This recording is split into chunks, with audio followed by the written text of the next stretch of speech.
বাঙালির 21শে মিশন ন্যায়ের পথে আত্মবিকাশে সত্য প্রকাশে অবিচল। দর্শক, কথা বলছি বাঙালির 21শের মিশন নিয়ে।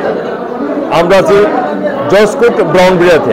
আমাদের সাথে আছেন উক্ত জজকোর্টের একজন সম্মানিত এবং অভিজ্ঞ অ্যাডভোকেট জনাব আশরাফুদ্দিন মন্টু সাহেব। 51তম মহান বিজয় দিবস আমাদের দ্বার প্রান্তে। উক্ত মহান বিজয় দিবস সম্পর্কে যে আত্মবিকাশের ধারাবাহিকতায় বিশ্বায়ন উপযোগী মুক্তির পথ অন্বেষণের লক্ষ্যে আজ থেকে একটি দিক নির্দেশনামূলক বক্তব্য গ্রহণ করব। পাশাপাশি আপনারা জানেন জাতীয় সংসদ নির্বাচনের ব্রাউনবাড়িয়া 2-এর উপনির্বাচন অনুষ্ঠিত হতে যাচ্ছে অল্প কিছুদিনের মধ্যে। উক্ত উপনির্বাচনে জনাব আশরাফুদ্দিন মন্টু সাহেব, অ্যাডভোকেট, অভিজ্ঞ আইনজীবী, উনি নৌকা প্রতীকের মনোনয়ন প্রত্যাশী। বাংলাদেশ আওয়ামী লীগের নৌকা যে প্রতীক, এই প্রতীকের মনোনয়ন প্রত্যাশী। উক্ত নির্বাচনের নিয়ে ওনার যে লক্ষ্য, উদ্দেশ্য এবং ভিশন, সেই সম্পর্ক আমরা জানবো এবং আপনাদেরকেও জানাবো। আসসালামু আলাইকুম। মহান বিজয় দিবসের মাস,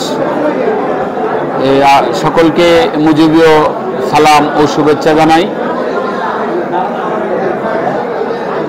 মহান জাতীয় সংসদে বাংলাদেশ জাতীয়তাবাদী দলের 6 জন সংসদ সদস্য ছিলেন। একজন সংরক্ষিত আসনের নারী সংসদ সদস্য ছিলেন। ওনারা সকলেই এই মহান বিজয়ের মাসে পদত্যাগ করেছেন, তাতে আমরা আনন্দিত। প্রিয়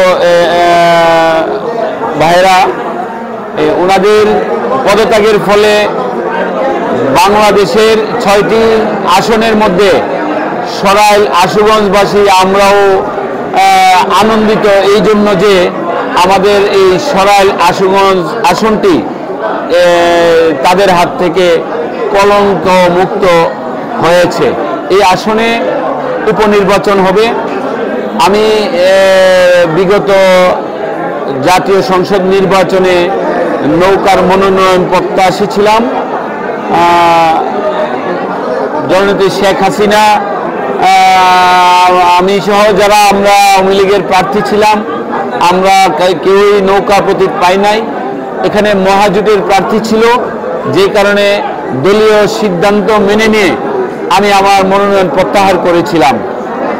আজ সুযোগ এসেছে সরাইল আশুগঞ্জ ব্রাহ্মণবাড়িয়া 2 নির্বাচনী এলাকাটা জননেত্রী শেখ হাসিনাকে উপহার দেওয়ার। জননেত্রী শেখ হাসিনা এই উপনির্বাচনে আমাকে নৌকা মনোনয়ন দিলে ইনশাল্লাহ আমি শতভাগ বিশ্বাসী এই আসনটি আমি জননেত্রী শেখ হাসিনার হাতে তুলে দিতে পারবো।